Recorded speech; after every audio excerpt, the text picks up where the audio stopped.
Okay, today I'm going to show you how to turn the back seat of an extended cab truck into some more storage space instead of those useless seats they put back there. So I have a 2008 Nissan Frontier, and this is how the truck looks without the shelf and how I normally keep my truck. Pretty messy, some unusable space back there, and this is the shelf I made. Keeps tools underneath and everything. So we're going to take some measurements, but the first thing we want to do is put the seat where it needs to be for maximized space. You don't want to encroach on any movement, so the seats are as far back as they can go. Now I'm going to measure on the inside door to door at the widest point, and we're just going to trim from there. So you just need the rectangle, and then we're going to trim some off of some sides.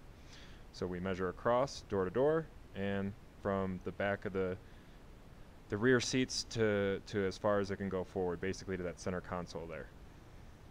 So with that established, you can see I had to add a little extra bump to secure it, keep it from sliding around, and this center divider to keep tools separate from the dog. And that cutout you can see for the spare tire tools was a little difficult, and we'll get to that in a little bit. The other cut I had to make was these side angle cuts, which were pretty easy. The carpet is just adhered with some spray adhesive, Gorilla Glue spray adhesive, and then stapled underneath. I'll show you that later. But the most important first step is just getting the plywood size somewhat close to right so you can trim it later. Here you can see the legs I built underneath, and with it upside down you can see the staples holding on the carpet that I just folded over and cut the carpet accordingly. See these creases, and just tucked it under, glued it with the spray adhesive, and then stapled it. Now the legs are just 2x4s, and they're just raised up a little bit with the hinges, as you can see, because it's kind of angled, and that helps support it even more.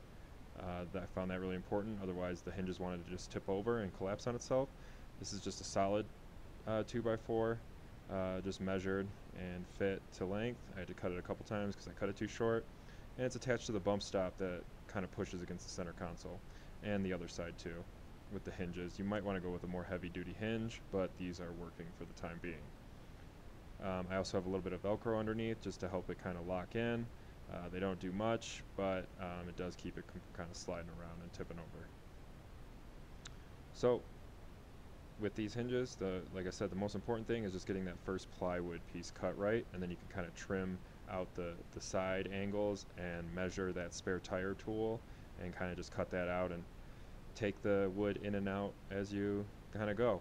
This towel down, this is the spot for the dog, and yeah, building this, it just took a lot of the plywood cutting and trimming and taking it out, putting it back in, cutting a little more, putting it back in, and now I got this nice storage for all my stuff. And you can see I got plenty of lean in the truck, and I can move the stuff if I really want to keep putting it back, and it doesn't interfere with it at all. That was one of the biggest tips I could get. Yep. And here's the legs for a little bit easier access for some of the stuff underneath. And this bump stop really helped to keep it in place. So if you have to do that, it's good for it to keep it from moving around on the back.